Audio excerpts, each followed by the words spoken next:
and welcome back. It is the Veg Inside the Eye Live. Joining us now from our virtual studio somewhere out there, Mr. Stephen Douglas Whitener. Whitener. He has to clear that up for me. Whitener, yes, sir. He's Whitener. Whitener, all right. Former whistleblower regarding a hazardous waste treatment facility run by Aquatech back in 1990 in South Carolina, so the deep South there. Illegal activities led to the closing of this particular area, and the EPA Superfund site was set up in late, I think, 1991. And for his efforts, of course, he got pretty much smashed, I think. But he ended up getting, I guess, some dangerous, breathing in some hydrogen chloride gas. That'll make your day. And anyways, he's now a host over at Republic Broadcasting Network. He's got a show called Beyond the Official Narrative. I think he runs it with Mr. Richard Carey. And also he's got a show, Thoughtcrime Live. You running 2 shows over there, Stephen? Yes, I have my own show now, Thoughtcrime Live. I came to RBN with Richard Carey back in 1990. And he's kind of the one that got me talking about this again. I tried to, stand up to these people back when I was working at Aquatech, and I was, on the news and this and that, but it beat me down for a lot of years, and I just didn't speak about it. But then I guess I can blame Richard Carey for getting me to start talking about it about 2017. And, I've followed the alt-right too back then and from the outside, and, just slowly gotten to where now Richard was on a different platform at the time. I know you've been doing this a lot longer than me, and I really appreciate you having me on. You were a guest on Thoughtcrime Live once, and we have a few of the same folks in common. With like Blackbird 9 is also on the Republic Broadcasting now, and people trying to speak the truth. It's just I was so beat down by that, and then when I started talking about it, then I just can't shut up now, kind of. I guess that's the way it goes. Yeah, well, you have to keep your voice going. The moment you go silent, it gets off the radar. And if it is important, then you got to keep it out there. Somebody's got to do it. You don't have, obviously, the mainstream media pumping out the same story over, 4,000 networks across the country all at one time. At 10 o'clock tomorrow, we're all going to run the exact same story. We're going to make sure everybody knows about this one. So you got to do what you can to keep this out there. Anyways, how's the show going for you over at RBN, and how are you enjoying the broadcasting business? Well, Mike Rivero called it the truth biz once, and I guess that it's kind of like you get called to do it. I get beat down a lot of times. It gets very hard. It's like herding cats, I guess, is one way to put it. That it's hard to do, but I've enjoyed it, and I've met a lot of people who have been doing this. Next Saturday, one of the sponsors of RBN is called the Dixie Republic. It's in Travelers Rest, South Carolina, and we'll be doing our shows live there. And I met some people there at events that they had. League of the Southeast to go there. Stephen, I have a short plug. You need to let Dixie Traveler know that you're plugging them here on Inside the Eye Live. See, you got to let them know that, man. It's like, man, plugged you. Yeah, and so that's I have met people that are kind of fighting back. It's like the first event I went to there. It was just walking into a room where people we were all on the same page in a lot of ways. I've learned a lot of the actual history that I didn't know before. My dad was one of Merrill's Marauders during World War II, so I was always hearing that kind of about the real history of the world from him. But being a kid, I wasn't listening, but I saw I've seen what this military's done to him and members of our family, and now that's the kind of thing that I feel led to speak out against. I don't want to see our people, Southern people, like he's talking about. The Dixie Republic is the store, and I hate to see young men go die for this empire for Israel. And I think that's what they're trying to set everything up with Trump. Nobody would, as much as, that's kind of where I am. I'm on that page. If I can talk anybody out of joining it. Yeah. Yeah, I hear you. I would like you to plug what's going on. I'm just kind of curious. What is happening? I mean, this show you're talking about taking your show down to the network, doing a live show down there, and then also getting involved in breaking somebody's arm. I heard you're going to do an arm breaking contest, something like that. There's now on the 12th, they have a arm wrestling competition. This will be the third time that they've had one there, and that's a lot of fun. I just know I'm an old, weak guy. Now, I did break my femur last July, but no, I have watched that arm wrestling contest a few times. This will be the third one, and just it's a really good place to meet people that are of a like mind. And I'm surprised that there's many, I don't feel as alone when I walk in there. I'll tell you, the first time I went there to the Dixie Fest, I described it as like I felt like I came home for Christmas. But it was just, it's a very red-pilled crowd, I guess. And you feel I'll tell you what, solidarity there. Yeah. I'll tell you what, as you know, we have a fairly international audience. You're actually broadcasting. I'm coming out through the United Arab Emirates today. Give a little taste for the international audience. What is it? What is the mindset of a deep Southern American, heritage American person? Well, how do they think? That type of thing. Give them a feel for what it is like culturally down there. Well, I think that the South is kind of like let me describe it this way. I saw a bumper sticker yesterday I had to take a picture of that said, "It takes a remnant, not a village." Okay. And there's deep roots down here in the southern United States. It's like we were steamrolled by the first Bolshevik Revolution. There's let me plug another host on RBN, Mike Gaddy, who teaches, he has the Rebel Madman Radio, and he's a history teacher. He goes back to the original source documents, and I have learned a lot from him. But even before I learned these things, there was a certain, we stood up to with our flag, and we've been under attack. That's how it's felt here in the South. Very much like South Africa, I guess, feels. Okay, I met some folks from South Africa yesterday, and I've had folks on my show from South Africa who have been through the communists taking over and all of that. And it seems like that plan that they've had for them, that they're working it on the South too, that's going on all over the world. They called it the Kalergi plan in Europe, but here in the South, I feel like a minority. In fact, I am a minority. Sometimes I go out, and it wasn't that way when I was growing up, Fetch. I was born in 1960.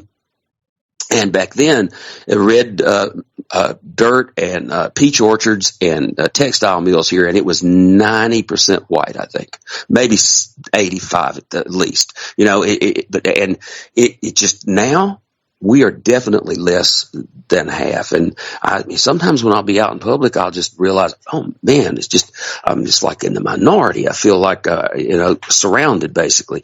But when I go to the Dixie Republic, there's the mix spiritually and racially, I think is different. I feel a lot more comfortable around people like that. And that's just kind of where we are. I've been doing it, for almost not 5, it'll be 5 years in August that I've been coming on RBN, and I enjoy networking and meeting the people that I have been watching from the outside for so long. I mean, I'm talking to you, and just other people too who have been part of the pro-white movement, the truther movement, however you want to put it. It's really been cool that I've been able to meet some of these people that admire. And I met the guys. I've talked to them. I haven't met them in person, but I've spoken to the guys who were on the USS Liberty, and I try my best to keep that in the front of the public's mind too. When I'm out in public, I'll ask people if they ever heard of the USS Liberty, and a lot of times they haven't. I think that those guys are forgotten. And this morning I played that song about Helene, and I tried to talk about what has happened here in North Carolina with that hurricane. If international listeners don't know, last September there was a really bad hurricane that hit the southeast U.S. called Helene, and many people think that it was a manipulated event. That it's obvious. It was shown that there was cloud seeding, and you could see. I mean, it was the strangest thing, because when it hit land, it got stronger, which doesn't happen with a hurricane. That makes no sense, because the thermodynamic fuel for the energy is cut off when it comes over land. They run off warm water. So for one to get stronger, that defies logic. They had to have some kind of input for energy. But up there, it's been a really bad storm, and the government, FEMA, they ignored people. They just left them. It was horrifying to see how the people had been abandoned by our government. But our people, the pro-white groups, actually went in there and did some of the work that our government refused to do. That we, and I do realize, that all around the world, a lot of resistance movements are born that way, because when people start to do the things that the government refuses to do. So I think that we may have something is about to change here. I feel something in the air with the Deep South here too. I don't know, I may be wrong, but I do feel a certain solidarity among people I never did before when I'm in that group. And, there's young people too, the young people that are, that's where I was actually going to be heading into. That was a question I was going to ask you, is that, part of the problem we have is the social programming from our universities. I played a short clip just before you came on about Snow White, and how Snow White, she's empowered. She's going to become this great leader that she knows she can be. And of course, all of this is traditional. I mean, it's just anti-traditional, period, especially in our Western civilized culture. You don't have this from your women.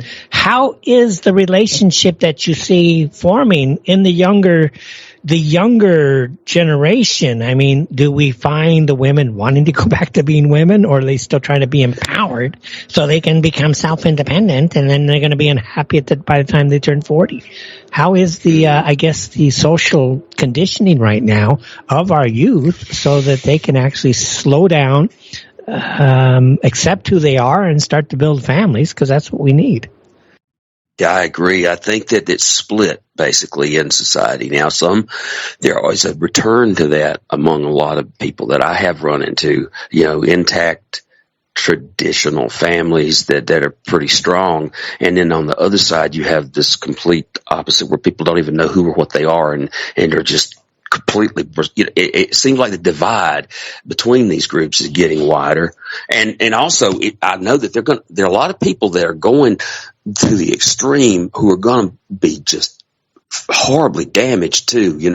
We need, these people are going to need help. They've been told that they're the wrong sex and mutilated themselves and stuff like that. That just horrifies me that we are allowing that to be done to our children. And right before the COVID psyop started, what was shocking to me, this was before I came onto RBN. I was with Revision Media at the time. Richard Carey is still on there, revisionmedia.org. We did some things, and mainly one of the things we addressed was the drag queen story hour, that if these people were taking their toddlers down to let the drag, it just disgusted me. And if they would let that happen to their kids, what wouldn't they allow? And then next thing you know, everybody stop, take this shot. That was really, that was a shocking psyop there when they told the world to stop, and the world just stopped.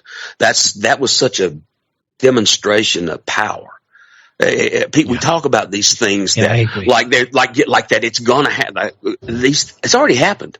We are under their thumb and their boot. I mean, they're just flexing to do that, and I don't see a way to take it on directly. Okay, but to do the kind of things that you talked about with the young people and deprogramming and having a remnant that's left. That's kind of what I meant by that. There was that book Hillary says it takes a village or whatever, but it takes a remnant of people who value the truth to hold on. It's like the 14 words. We should have the 14 words for every race on the planet, but especially us. We got a target on our back, and if we don't Yeah, it's an existential war, basically, I think. And I realize that more now than I ever did. In the Chinese, for instance, you go into a traditional Chinese world, they're fully supportive of we and the white race. They really are. Uh-huh. They think we're crazy for allowing our countries to be overrun. But you look at what's going on, and at least with Trump, we have some rationalism coming back. I won't say completely, but you go to Europe, apart from Poland, a little bit, Hungary, Czech Republic, and maybe Russia, of course. There's not a whole lot positive going for Western civilization right now. Well, aren't the people fighting back some in Serbia as well?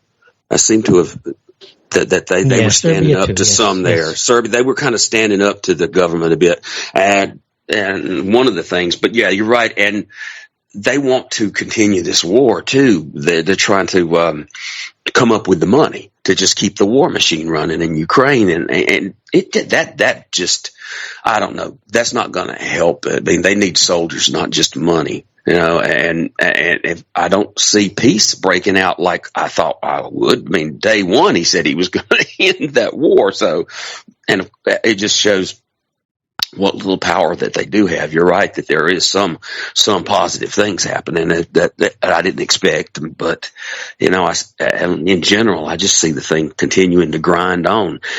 To me, it doesn't make as much difference who's in charge, but that the train's still going to go off the cliff, at this rate. But I digress. I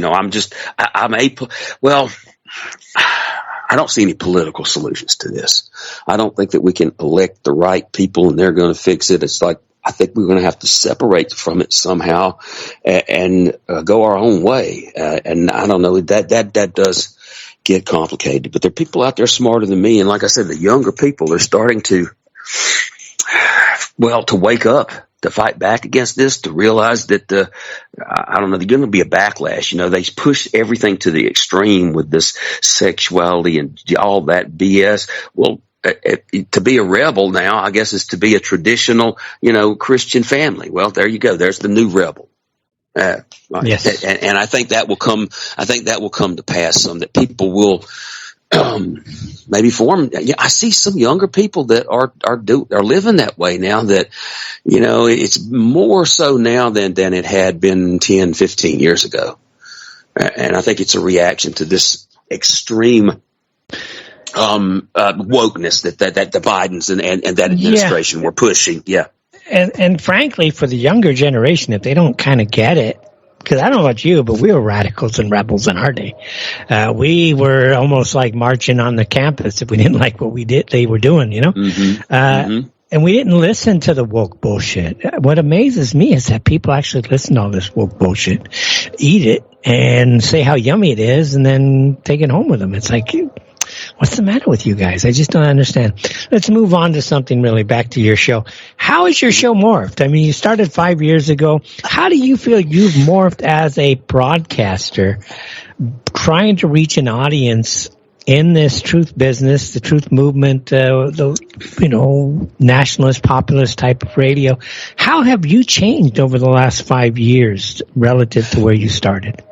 Well, I was almost to a white nationalist, and the more I guess I started before I came to broadcasting, more libertarian. I mean, most people will follow a similar kind of path. The more red pill they get, I think. I've heard other people describe it the same way that it happened with me. And then I saw that we were under attack. I saw that Charlottesville and all that was going on, and there's a white genocide going on. And my dad had warned me about this stuff too all of my life. I just I didn't listen. And so I started out more as a white nationalist and a separatist, but I just don't see solutions for government at all now. The more I've learned about the workings of it, I've become much more of an anarchist than I was the more that I get deeper into this. But when it comes to what's going to happen in the future, I think that the most important thing I can do is to make the connections I can make with other human beings. It's like, it's kind of getting involved with this digital realm and doing the truther thing, like you said, it's forced me more back to make connections in real life, because you never know who. And okay, I've been who I am the whole time. I've not hidden behind a fake name or anything, and I've not led a noble life. I am not someone who you should not live the way I have done, but that doesn't mean that what I'm saying is not true.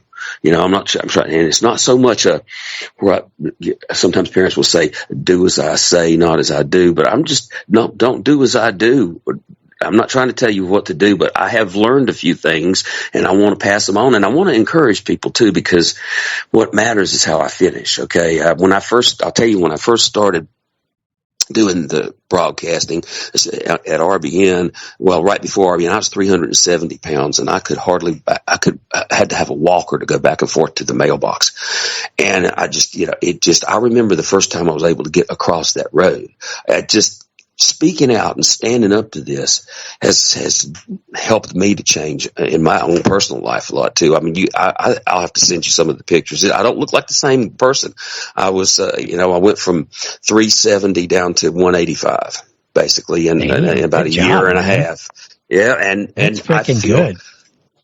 I feel like a different person. I really do. I changed what I was putting in. And, I got a different result. And if I can do it, okay, it makes me feel like there's hope for the rest of the race too, for my people.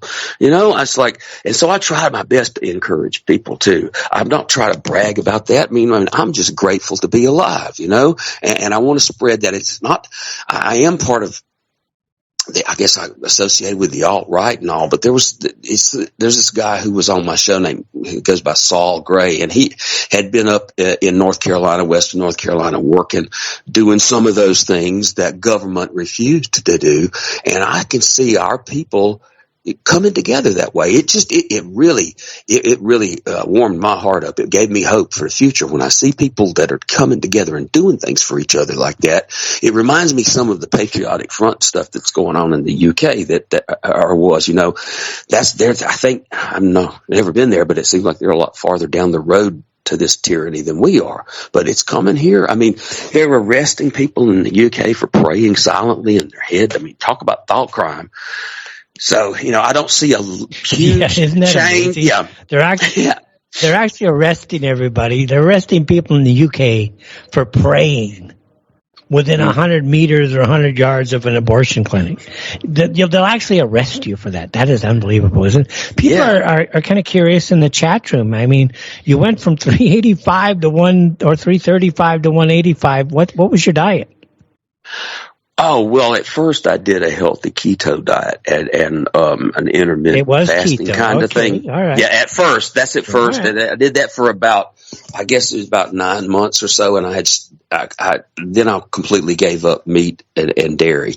And it's been about 4 years, I guess, since I had any meat or dairy. And I added a lot of probiotics and stuff, and just, I stopped eating any processed BS. If I read the label and it's got chemicals in it, I just started to eat real food, whole stuff. If it was slow food, I guess, sweet potatoes, and it's ate like a lot of sprouts too. It's like America in the 70s. You look at our pictures of us in the 70s, and there wasn't a fat, well, there was, but I mean, hardly a fat person on the beach. Everybody was healthy. Everybody was fit. And we didn't have processed foods yet back then. Right. Well, not as much anyway. You're right. That's very true. And I gave all that up to start with, but I'll tell you what, I'll have to send you a couple of pictures here if you could put it in the chat if you want, and people can see the difference. It'll take me a minute though. Let me. Yeah, I can't even imagine that size difference, man. Oh, you're going from not fitting in your car to being pretty much a NASCAR driver, man. Yeah, I got a picture of me holding up a pair of my shorts after the 2 years, but it should have them better accessible. But let me scroll back and find them. It is worth the the effort. I think I feel like a different person. I was in this picture that started out. I was sitting in front of a Target store. They have those little bitty red balls and I was sitting on one of those little bitty red balls. Okay, and if I had broken my femur, we got a break. Stephen, we're going into a break. Into a break. Go ahead and find everything through the break. It's The Fetch, everybody, with Stephen Whitener. Back with more right after this. And welcome back, everybody. Inside the Eye Live, intelligent media for the politically aware. It is The Fetch, coming to you from, again, in Sharjah, which is about 15 minutes south of Dubai, in the United Arab Emirates. So we're coming to you. We'll be here for probably another 2 to 3 weeks. So just kind of hang in to the show. But I think that so far here, the internet's okay. So we're doing okay. Joining us again from Republic Broadcasting Network. He's a host for a show that's called, I think, Thoughtcrime Live. Is it, Stephen? Yes, sir. Thought Criminals. That's Saturday morning from 9. Yes, it's Thoughtcrime Live. It's my show Saturday morning, 9 to 11 a.m. Eastern time. Sometimes I might pop in elsewhere, but that's been my show now for just about 3 years. Okay, very good. So again, you can check it out on RBN before my show. That's a good thing. You're not going to miss any of my show. I've had you were a guest one week. I know you had a long day that day. You did my show and then yours right after it. Yeah, don't try this at home, folks. It's okay though. It's fun to get out there and meet other people from time to time. Yes. So anyways, Stephen, I did get your picture. I tried to post it in the chat room, but yeah, that before and after with the pants is pretty impressive. You lost quite a lot of weight there. I feel like a different person. I'm glad to be here, man. And I hope people will take encouragement from it. If like, you can make a difference there. The only thing I really can control, and I don't do such a good job of it still, is what's in the mirror.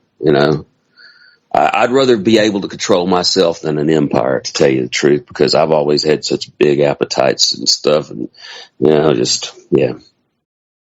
And I think that speaking out has made a difference with how I treat myself. Be good to yourself there. It's like I use a tagline when I go off, thought crime a day helps keep tyranny at bay. Y'all be good to each other. That's kind of the core of what my message is. You're getting sharp. You got a tagline. You need a tagline, Mine's intelligent media for the politically aware. That's my tagline. Yeah. So good job, man. You got a nice tagline there. Go quickly back to the States. You have, obviously, Republic Broadcasting Network. It's a long time Patriot Radio. It's certainly, along with Oracle Broadcasting, where I started, Genesis, one of the more premier, I should say, networks in the Patriot Radio business. This genre that we all helped pioneer back in the early 2011s, 12s, 13s.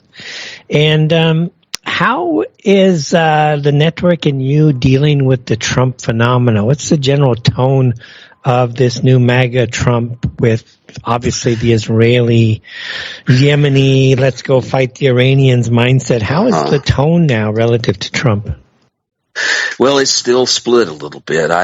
Most people, they can see that this is just a change of scenery, I guess. It's like that thing that was going on in the Oval Office with this reminds me of WWE wrestling, that they're trying to justify this war over here. The people are just, and RBN, I think, is sick of it, but some people are, they're going to take what they can get. So they're glad to have Trump in there. And I don't know. I don't want to rain on anybody's parade, and I'm glad that get what we did get, but I don't see much difference. Like you said, pushing us towards war with Iran. This stuff with I have not read the letter. I don't know if it's available, the letter that Trump sent to them, but supposedly they've answered in writing again. And these negotiations are going on back behind closed doors. And meanwhile, this stuff with the Ukraine and Zelensky saying no, just keep sending me money, getting me more money.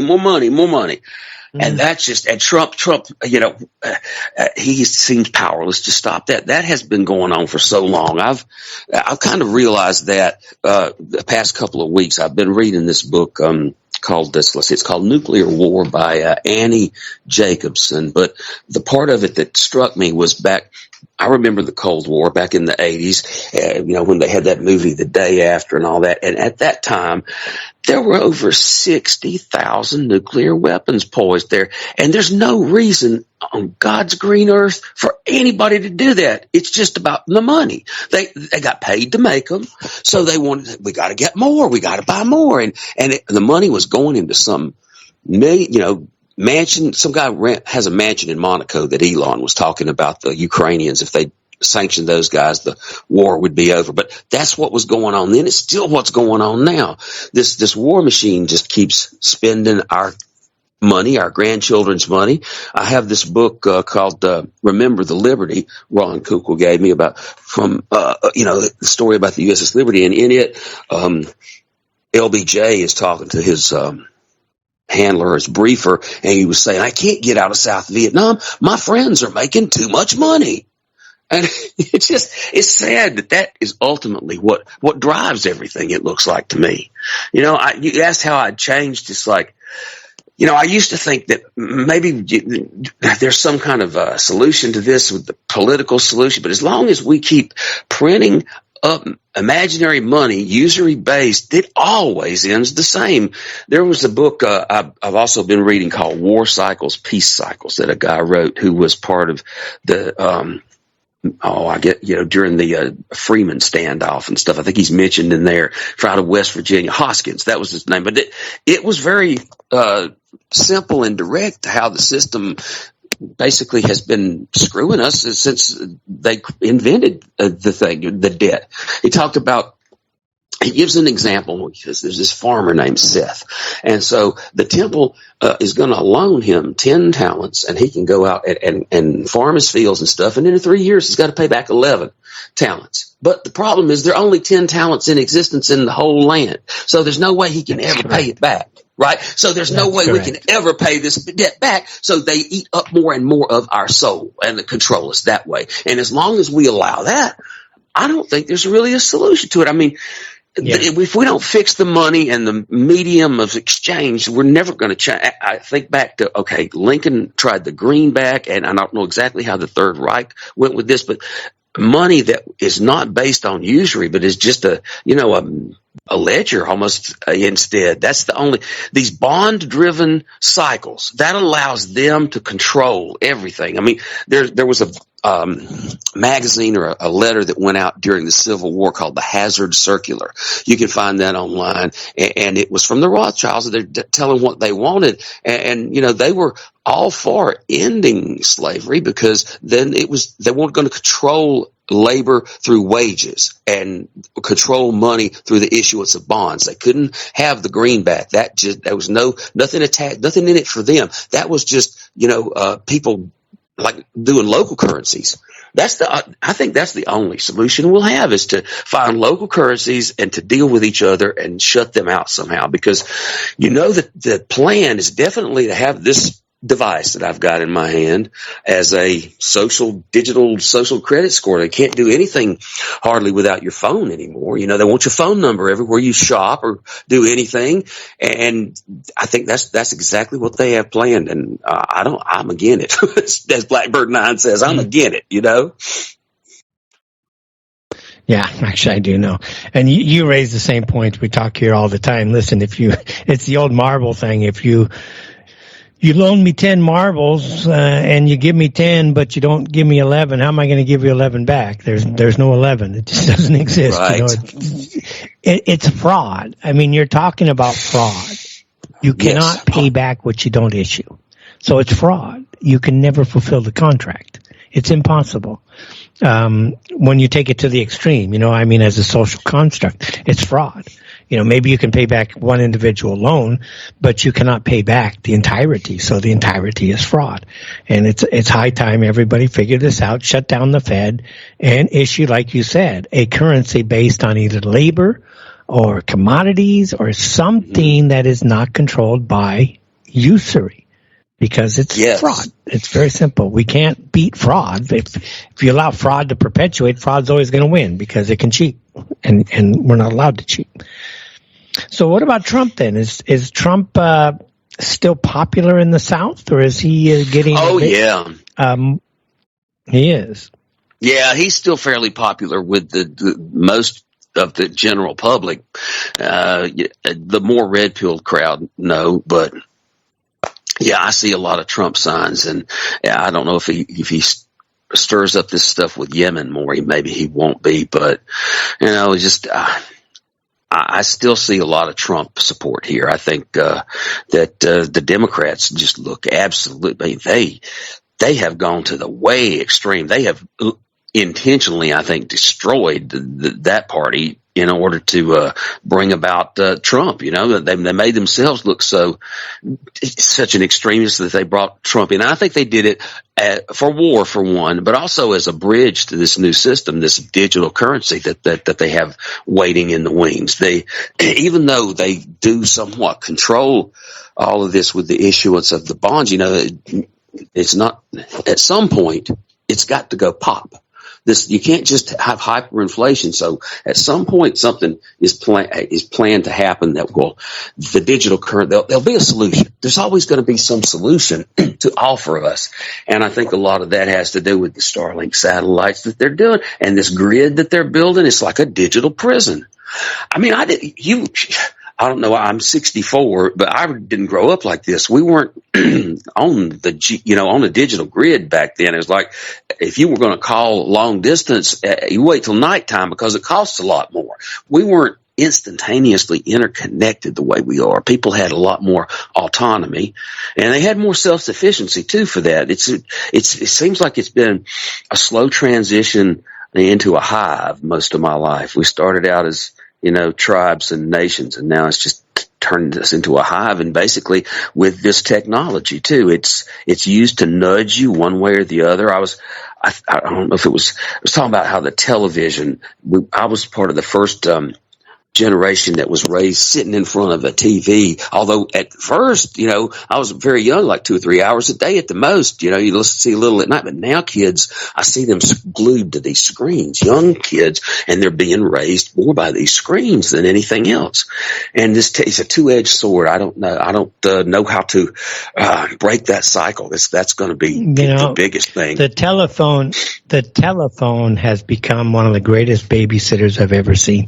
I see so many mothers with either a iPad or some type of notepad, just a digital notepad type of thing, tablet or the phone, and that's how they entertain their kids all day long.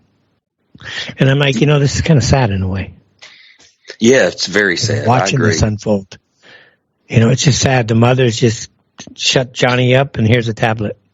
Put a video on, and then the kid just watches the cartoon for the next half hour. It stops, they cry, they put another video on. I'm like, this is kind of sad. Watching it unfold. It has shattered society into lots of different little fragments. It's like we're isolated from each other, because even if I'm standing in a store somewhere, or even if I'm here at home and I look into this screen, I'm no longer where I was. I'm transported to wherever I'm looking at on that screen. You're somewhere else. So people be standing around next to each other, but they're all in so many different places that it really has. That is honestly a very interesting thing you just said there. I'm transported to somewhere else. That's a really, really, really interesting way to put that. I had never thought of it that way. Everybody is being transported to somewhere. Mm-hmm. Your attention, at least, is, in a different, it's in a completely different realm than the people who are right next to you. And I think that's been used to manipulate. And I remember a time when it wasn't that way. It's like you would carry a quarter with you for the cell phone. Yeah. And the end result of this is not known yet. I think that AI and the algorithm is what they're planning to transition all of this into, but I don't know. I don't have a whole lot of faith in it. Just this technology. I'm not going to just cower in fear of it, but Ted Kaczynski had a point. It's like it is a two-edged sword, like you said. I can see with the kids, and I can find myself mesmerized by it and will, dive into the screen and just be gone for half an hour or something. I'll lose track of time, and it's designed that way. There's a video that one of the hosts on RBN played, Chris Hinckley. Gosh, what was the name of that? Why We Click, I think is what it's called. And it explained how these technologies were designed to be addictive and destructive from the beginning. There's a reason that you have a blue screen instead of a red one. It's the frequencies and the flicker rate and everything has been weaponized against us from the very beginning of the television. That's a hard pill to swallow, but it's true. And I don't know, the way to fight back against it, I guess, is to expose it, but there's got to be some kind of antidote for it. I find picking up a physical book is really good for me. I've been doing a lot more of that recently, and turning this technology off, just, like do not disturb. It's like, I'm not available for a while. I'll turn it back on later, and in a way, yeah, a lot more peace of mind. You've hit on it. Yeah, I think you've hit on it. In order for people to get back to some peace of mind, it's almost like we have to just turn it off. Just turn it off. Yeah. And I find I do that now. I'm just like, I leave it. People, where were you? It's like, I'm not carrying my phone everywhere, guys. No. I'm tired. I'm just leaving it. So exactly. I'll get back to somebody. Demanding. Yeah. Oh, they are. Yeah, very true. Very much that you expect. They expect you to be available 24 hours a day, anytime. Employers will do that to people, and I definitely will turn it off. I get peace of mind some that way. I remember after Helene hit, and we had the powers out and the internet's out and everything, and it's a hard thing to go through. It's a horrible thing that happened. It's been 6 months. I kind of dedicated my show to the survivors and the people that helped today. But once that stuff was gone for a couple of days, it just was a completely different feel to things. I've noticed that if I'm ever camping and I don't have technology, I used to notice that once you're plugged into nature, it's just like a completely different realm. I think that makes a big difference. Well, Stephen, you know what they say about camping in the great outdoors? That's white privilege, white supremacy. Oh my! Well, color me guilty. So we must know something that they don't know, either intuitively or instinctively. Because I agree 100%. If I want to get away, I'll go into nature. How about the economy right now? How's the economy in your part, and what is the word on the street in America relative to the economy? Well, there's inflation is crazy. Okay, I've never seen inflation like this. The prices have skyrocketed since COVID, especially. And now recently the egg prices have started to come back down some, but that's obviously such a Holodomor, what do you want to call American Holodomor, a war on healthy food, that they're doing. And I do believe that the jobs, it's a service economy, and people having to work 2-3 jobs to try to make ends meet. After the acts, I lived on disability most of my life. I was only able to go back and do some gig work after I started doing the radio. And, people are doing that 2 or 3 different kinds of things. I've noticed when I'll be out driving or driving gigs for somebody, I'll run into somebody and I'll say, I do 4 different apps to try to pay their bills. It's hard to live here. You're getting very expensive. The housing prices are going crazy. They don't want anyone to own. It's that Klaus Schwab said, you'll own nothing and you'll be happy you are a slave. They want to make it too expensive for anyone to own property. They want you to be completely propertyless. And cars too. They don't want people to even own cars. A lot of young people don't want to either, I've noticed. They shine away from the responsibility. So, it seems like maybe part, it's going in tandem with what they want. What's interesting, people don't, because Americans generally don't travel, like someone like me, it's my life, but here, Dubai, UAE is very expensive. I mean, I can't, to me, it's expensive compared to Saudi. But you go into places like China, and I'm traveling 600 kilometers by rail, and I'm paying $15. If I want to take public transportation from here up to Dubai, it's $2. So there's something we're not doing correctly in America that makes the prices so high. There's something terribly wrong. And we do need a reset. I honestly believe we need a reset. housing. I mean, we can afford lower wages if everything else was cheaper.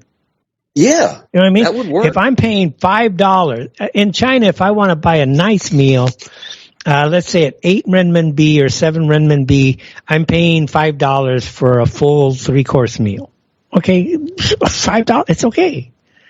You can afford that. Try getting that at McDonald's. You're not even going to get a McDonald's sandwich for that price. Probably. I saw $30 lunches. I saw a $30 hamburger and milkshake on somebody's receipt. It's crazy. Yeah, I've never seen prices like this. That would be 200 AED here, that price. $30 would be not 200. It would be about 100 renminbi.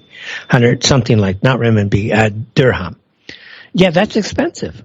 That would be expensive. You know, here you go by and you can see you can buy lunch for 10 dirham. 10 dirhams like $3, you know, cheap. So yeah, something's wrong with what's going on in America for the prices to be so high collectively. And I can't imagine we can fix it without some type of major reset. That means we have to get rid of the government because they're the ones eating the money. They're eating it. Yes.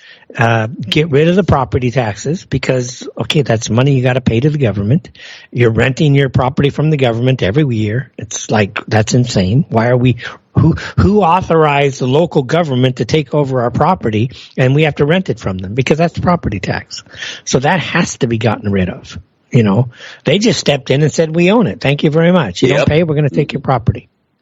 So that has to go. So there's so many things. Now, Doge just started to reduce taxes, but I don't know. People need to just brainstorm and come up with ways to just cut. With, you know what I mean? But they have to we have to look at how do we restructure housing? How do we restructure insurance, healthcare? All these institutions that are so expensive, how do we restructure them to where we can bring prices in line so that America can compete on a global scale? That's a daunting task, and I think they have the opposite plan for us. I remember seeing some papers that were circulating out of Canada back during the COVID thing where they talked about I can't exactly say how it went, but the debt would come to the point where they would be confiscating everybody's property, and it was just like they had this already planned out. They have and on a local level. That's the only thing, I guess. I don't see how we could restructure the whole thing, and especially insurance. They're driving insurance companies.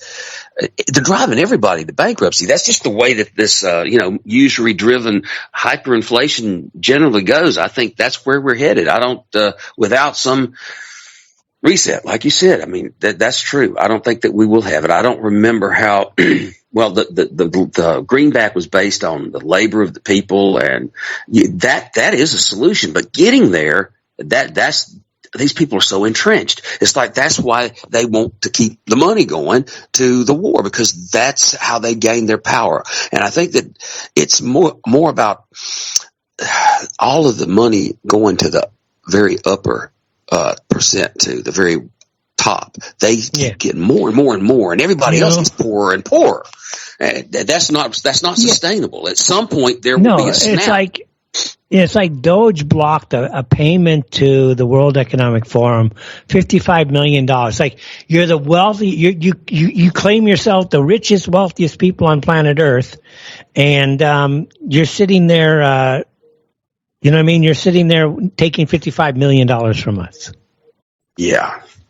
And Israel can't exist without our money. I mean, the whole world is addicted to our, debt created, money or fiat currency. That it's like, a fire hose that they can point at the base of anything they want to destroy. The USAID money was used for that all over the world. These color revolutions that they engineered and then profited from the chaos that ensued. And now that has come back home to roost with us. I read a book about, called the shock doctrine. That's what it was called, the shock doctrine. And it was about Katrina and other things, how they are profiting off of this disaster capitalism. And here we have Helene too. And it's just one right after the other. You have a debt-based system. It always ends this way. We have to have some common sense. I think getting back to an actual economy, learning how things grow. I mean, people were eating Soylent Green. It seems almost now. People going to, the stuff that's in the stores, the poisonous stuff. We have been tolerating fluoride in our water for how long? And now we're being sprayed with poison in the sky, and we still are tolerating that. As long as that continues, I don't know. I don't think things are going to get better overall. I've always, what I'd like to see is one of the National Guard go up there and shoot down one of these chemtrail planes. Just shoot it down. You got it. You land it now, or you're going down. One or the other. And then once they're open field, just shoot it down anyways. To hell with these people. Anyways, you got about a minute to go. That's 45 seconds. Anything you want to say relative to your show and something to the audience? Because you got about 40 seconds.